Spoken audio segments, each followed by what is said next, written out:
박성재 내란 중요 임무 종사자 법무부 장관님 직전에 법무부 장관이었어요. 네. 그렇죠? 네. 대한민국 법무부 장관이 이래도 됩니까? 뒤에 계신 법무부 관계자 여러분 12월 3일 날 무슨 일이 있었습니까? 자, 저 CCTV의 영상을 보도록 하겠습니다. CCTV를 틀면 그 CCTV에 박성재가 나옵니다. 박성재가 나오고 그리고 이상민과 한덕수가 아주 미소를 짓는 장면이 나옵니다.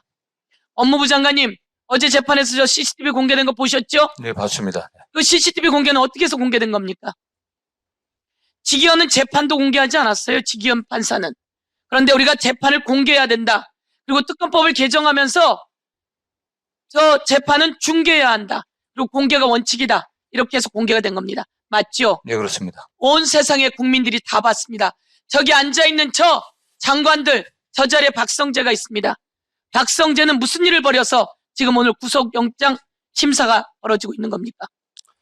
윤석열 대통령의 비상계엄 내란 행위에 관련해갖고 적극적으로 동조한 혐의를 좀 받고 있는 것으로 알고 있습니다. 적극적으로 무슨 동조를 했습니까? 어쨌든 뭐 국무회의에서 어쨌든 의견을 같이 했으니까 뭐 부서하고 그 이후에 대통령의 그 당시에 나왔던 얘기인데요. 박성재 법무부 장관은 교정본부장 등 그리고 출입국관리본부장 등 다 불러 모읍니다. 다 불러 모아서 무슨 일을 했느냐? 교정본부장에게 구치소에 자리를 확보해라. 누구를 위해서? 이 정치인들, 정성호 법무부 장관도 그렇고 다 잡아가면 구치소에 잡아넣을 생각해라. 1. 혐의 구치소 수용공간 확보 지시. 몇 명? 3,600명입니다. 그리고 두 번째, 출입국 외국인 정책본부에 출입국 금지. 혹시 누가 외국으로 도망갈지 모르니 잡아라.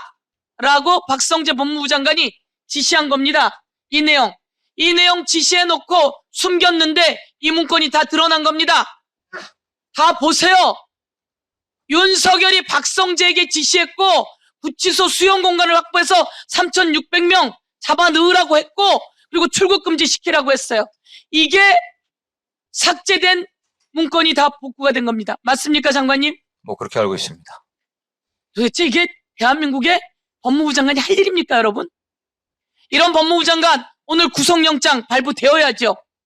한덕수 영상 나온 거 보셨죠? 예. 이상민과 한덕수가 낄낄대면서 조금 있다가 3,000명 잡아 가둘 거고 국회는 총을 들고 들어가서 총을 겨누어서라도 국회의원들 질질 끌어낼 거고 그 장면을 보면서 낄낄대면서 웃는 장면이 나옵니다. 이런 한덕수를 법무부에서 저런 영상이 나왔음에도 불구하고 구속영장을 기각시켰어요. 오늘도 이 박성재 구속영장이 기각되는지 봐야 합니다.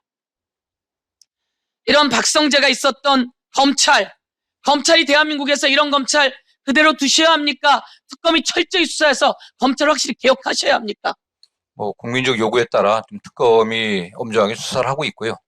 저희 법무부도 과감한 변화를 계속 좀 시도하고 있고. 과감한 변화하셔야 되고요. 법무부 장관께서 분노하셔야 됩니다.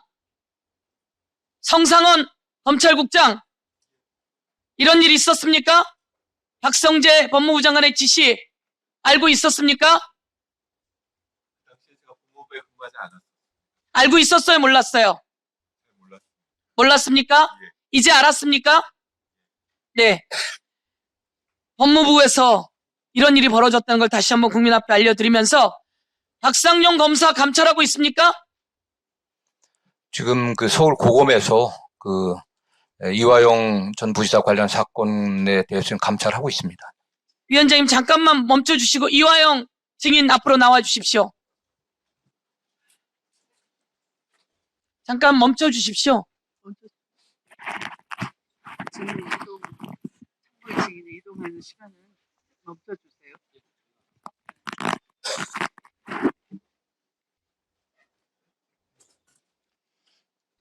저희 잠깐만 죄송하죠. 위원장님께 제가 우리 법사위원회와 관련된 제 동정이 하나 있어서 그 말씀을 잠깐만 조용히 하세요.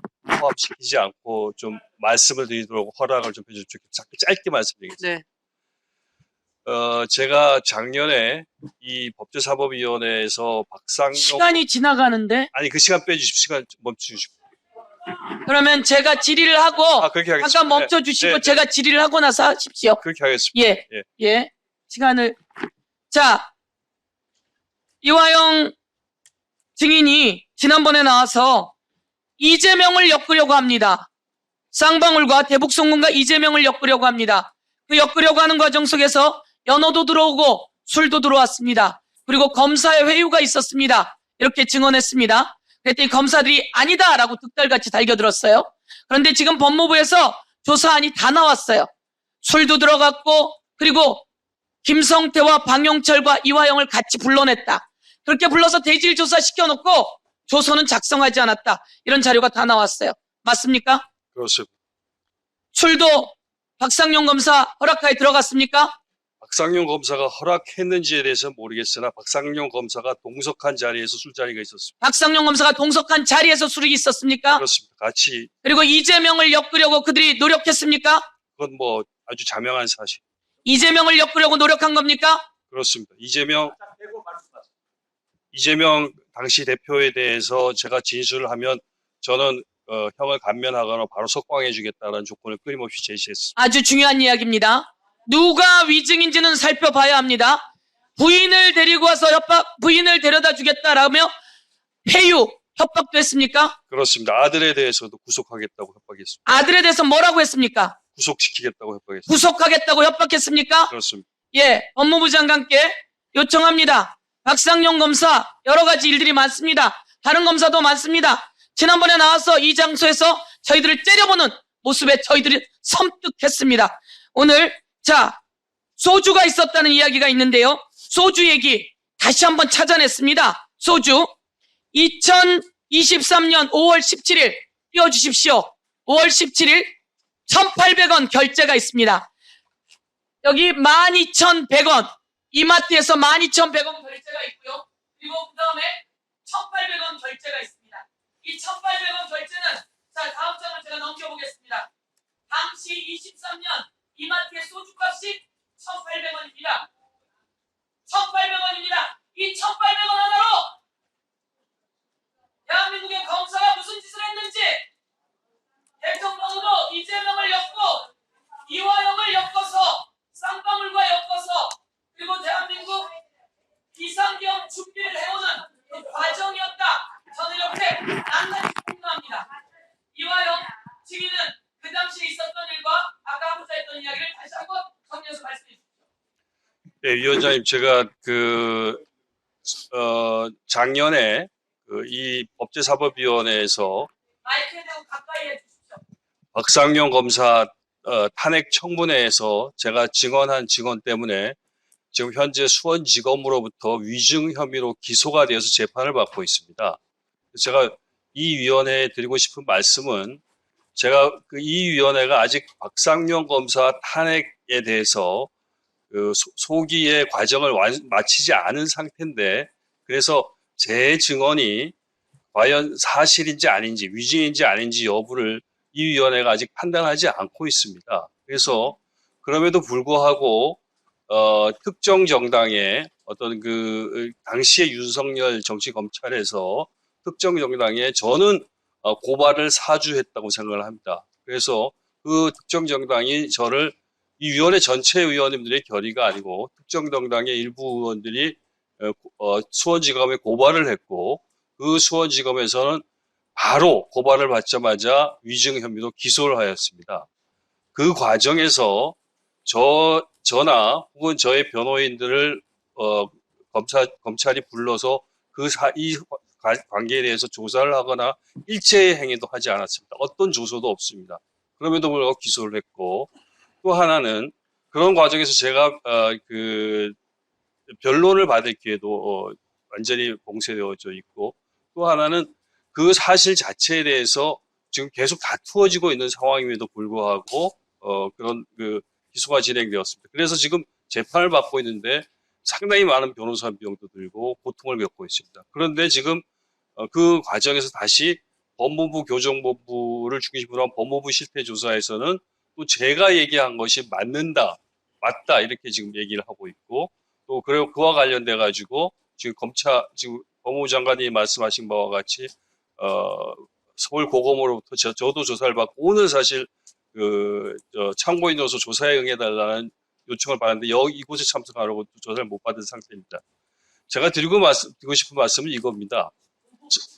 저 같은 시민이 이런 국회라는 국가기관 혹은 법무부 혹은 검찰 이런 기관에서 제가 이 국회 법사위원회에서 증언한 증언 내용을 가지고 그렇게 일체의 보호도 받지 못한 상태에서 그냥 무작위적으로 기소가 되어지면 그냥 법정에서 재판을 받아야 되고 재판을 받으면서는 어떤 법원에서도 그거에 대한 그 과정에 대한 것들에 대해서는 일체 신경도 안 쓰고 그냥 기소한 내용 자체 검찰의 공소장 공소한 내용만 가지고 다시 재판을 하려고 하는 이런 상태에 처해 있습니다. 그래서 이 위원회에서 제가 그때 박상용 검사 탄핵 청문회에서 발언한 것이 위증에 해당하는 것인지 그거에 대해서 심각하게 지금 검찰이 국회의 권능을 침해해가지고 국회가 아직까지 이 상황을 조사하고 있음에도 불구하고 그것에 대해서 증인으로 나온 증언자의 진술을 기소해갖고 재판을 받게 한 이 과정에 대해서 위원회가 부디 의견을 좀 밝혀주셨으면 좋겠다라는 그런 말씀을 드리고 싶습니다. 네, 국회에서의 증감법에 의하면 국회에서의 증언으로 인하여 위증이 아닌 경우 증언으로 인하여 불이익한 처분을 받지 않는다로 돼 있고 제 소견으로는 국회법이 우선하는 것으로 저는 이해하고 있습니다. 만약 지금 증인이 밝힌 바와 같이 보복 기소를 한다면 이것은 심히 유감스러운 사태이고 여기에 대해서는 국회 차원의 위원들이 논의를 해서 증인을 보호할 수 있는 방법을 찾아보도록 하겠습니다. 네. 위원장의 발언 중에 지금 발언을 방해하는 주진우 의원에 대해서는 1차 경고를 합니다. 이 1,800원이 세상을 바꾸게 될 겁니다. 예. 자, 서영교 의원님 발언 질의 시간이 지났기 때문에 위원장으로서 그 증인에 대해서 몇 가지 확인을 해보겠습니다. 아까 박상용 증인이 나와서 설주환 변호사와 또 한 분의 새로 설주환 변호사는 사퇴를 하고 또 그 과정 중에 새로운 변호사가 선임되면서 진술의 변경, 이화영 지금 증인이 그 수사 과정에서 진술의 변경과 연관이 있다는 식의 지금 아까 증언이 있었습니다. 여기에 대해서 사실 여부를 밝혀주시기 바랍니다. 전혀 사실이 아닙니다. 설주환 변호사는 제가 원래 선임한 변호사가 아니었었습니다. 근데 어떤 계기에 의해 가지고 제 사건을 돕겠다고 검찰, 그러니까 제 원래 변호사는 아까 주진우 의원하고 말씀하실 때 좀 상황이 다르던데 원래 법인 해광의 서민석 변호사님이라고 계셨습니다. 그런데 검찰 조사에서는 이분이 오시지 않아가지고 제가 좀 검찰 조사에 동석할 그런 변호사님이 필요하다라고 저희 집사람한테 얘기를 했고 그 과정에서 설주환 변호사가 저를 돕겠다고 왔는데 이 설주환 변호사가 저를 돕는 게 아니라 검찰을 돕는 행태를 계속 보여가지고 저하고 계속 논쟁을 하고 설전을 했었습니다. 그래서 설주환 변호사는 그 과정에서 지속적으로 검찰에 협조해서 빨리 이 위기를 저를 위해서 그렇게 얘기했는지는 모르겠으나 검찰에 협조해서 이 위기를 빨리 빠져나가는 것이 좋겠다라고. 주진우 위원님, 지금 위원장과의 문답 과정에 주진우 위원이 함부로 끼어드시면 안 됩니다. 경고합니다. 지금 2번째 경고입니다. 3번째 경고를 받게 되는 경우에는 발언을 제한하겠습니다. 그래서 나경원 의원 조용히 하세요. 그래서 가만히 안 있으면 설주환 퇴장하시든지 변호사에게 제가 좀 항의를 하니까 저에게 변호사 선임계를 사입하겠다는 얘기도 하지 않고 갑자기 사라져서 나타나지 않았습니다. 그러니까 제가 뭐 굳이 표현을 하자면 저와의 계약 관계가 있었는지 정확하게 잘 모르겠는데 그렇게 돼가지고 나를 돕지 않고 검찰을 도왔다라는 구체적인 사정이 있습니까? 그렇습니다. 제가 검찰의 조사를 받으러 가면 선주환 변호사가 먼저 와 있어 검찰 측하고 얘기를 하고 나와서 이러한 부분에 대해서는 이재명 대표에게 더 적극적으로 얘기를 하는 것이 좋을 것 같다. 그리고 어느 날은 A4 용지에 제가 진술할 내용을 정리해 갖고 왔는데 그것이 딱 검찰이 바라는 바였었습니다. 그래서 그 A4 용지를 예. 받았습니까? 제가 읽고 돌려줬습니다. 나 이거 못하겠다 이렇게 해서 돌려줘가지고 그걸 확보하지는 못했는데 그런 조항들이 있었습니다. 예. 그리고 그 상황이 어떤 상황이었냐면 그때가 이미 제가 그 기소되어서 재판을 받고 있는 과정이었습니다. 재판을 받고 있는 과정 속에서도 지속적으로 수원지검에서 저를 계속 검찰청은 거의 매일 불러가지고 주말도 끼고 매일 불러가지고 저에게 법정에서 이재명 대표에게 불리한 이 진술을 해달라고 계속 요청을 했고 회유를 했었습니다. 설주환 변호사가 입회한 가운데 조서가 작성된 적이 있습니까? 제 기억으로는 그게 인용은 안 되는데 그 송민경 검사하고 했을 때 한두 번 있었을 것 같고 박상용 검사하고도 한 번 정도 있었을 것 같습니다. 지금 그렇게 기억을 하신다는 그렇습니다. 거죠. 네. 네. 수고하셨습니다. 네.